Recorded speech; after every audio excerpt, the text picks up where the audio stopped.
Hello friends, હું doctor Alpa Savaliya, consultant homeopath working with doctor Mahavrat Patel at cosmic homeo healing centre. આજે આપણે dengue fever વિશે વાત કરીશું. દર વર્ષે લગભગ 10 કરોડ લોકો ડેન્ગ્યુ ફીવરની ચપેટમાં આવે છે. ડેન્ગ્યુ ફીવર એક વાયરલ ફીવર છે જે એડિસ એજિપ્ટી નામના વાયરસથી ફેલાય છે, જે દિવસે જ કરડે છે. ડેન્ગ્યુ ફીવર બે ટાઈપના હોય છે, ડેન્ગ્યુ ફીવર અને એક ડેન્ગ્યુ હેમરેજિક ફીવર, જે મચ્છર કડ્યાના 4 થી 6 દિવસ પછી લક્ષણો દેખાય છે. ડેન્ગ્યુ ફીવરના લક્ષણોમાં અચાનક સખત તાવ આવવો, માથામાં આગળના પગના દુખાવો, આંખમાં દુખાવો, સ્નાયુઓનો દુખાવો, ઉલટી, ઉબકા, ભૂખ ન લાગવી જેવા લક્ષણો હોય છે. તદુપરાંત ચામડીમાં અથવા શરીરમાં ખૂબ જ ખંજવાળ આવે છે. ડેન્ગ્યુ હેમરેજિક ફીવરમાં નાક, પેઢા, મોં, ઝાડો, પેશાબ અને માસિકનો સ્ત્રાવ વધી જાય છે.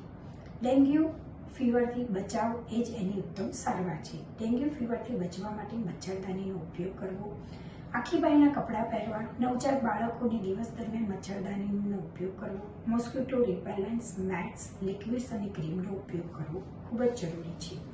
ફૂલદાની અને કુંડાઓમાંથી પાણીનો નિયમિતપણે નિકાલ કરવો, સુશોભન માટેની ટાંકીઓ અને ફુવારામાં લાર્વી ઓરસ માછલીઓનો ઉપયોગ કરવો.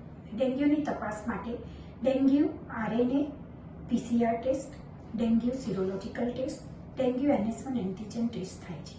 તદુપરાંત પ્લેટલેટ્સનો પણ ટેસ્ટ ખૂબ જ જરૂરી હોય છે, જેમાં પ્લેટલેટ્સની માત્રા 5000 થી 40000 સુધી જઈ શકે છે.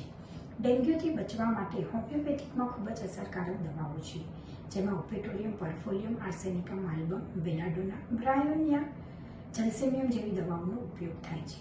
ડેન્ગ્યુ હેમરેજિક ફીવર માટે ચાઇના, એપિકાક અને હેમામેલિસ જેવી દવાઓનો ઉપયોગ થાય છે, જેના ખૂબ જ અસરકારક પરિણામ મળે છે.